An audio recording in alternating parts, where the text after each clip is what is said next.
আবার আমার সামনে তার ছিঁড়া।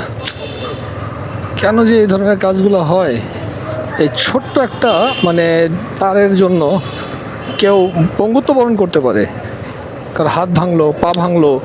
আর আফটার 40 বা 30 পরে যদি হাত পা ভাঙে, এগুলা জোড়া রাখতে ভাই সময় লাগে, অনেক পেইন দেয়, অনেক কষ্ট দেয়।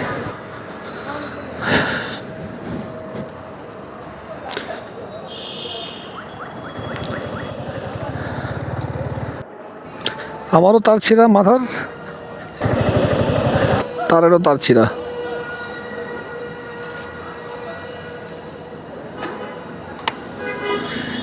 মানুষ কেন এমন করে?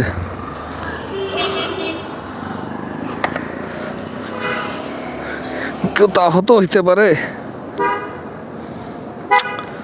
আবারও তার ছিঁড়া।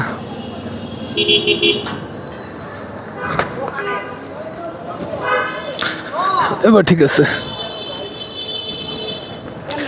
এই তারগুলো যদি এভাবে থাকে, যে কারোর অ্যাক্সিডেন্ট হয়ে যেতে পারে।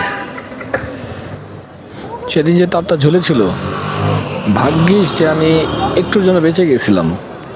ওই তারটা কিন্তু আমার গলায় বা আমার বাইকের সাথে পেঁচে আমি কিন্তু অ্যাক্সিডেন্ট করতাম।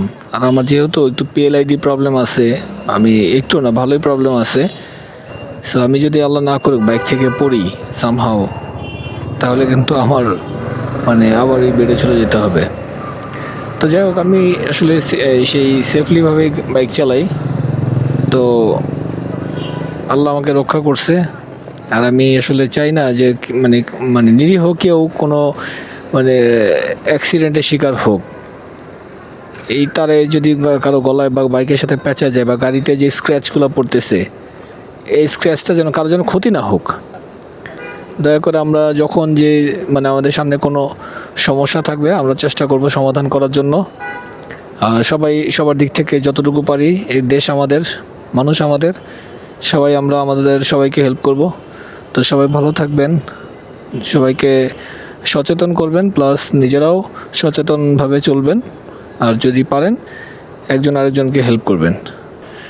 তো ঠিক আছে, আজকের মতো এখান থেকে বিদায় নিচ্ছি। ইনশাল্লাহ নেক্সট আবার কোনো ভিডিওতে দেখা হবে। সবাই ভালো থাকবেন। আল্লাহ হাফেজ। আসসালামু আলাইকুম।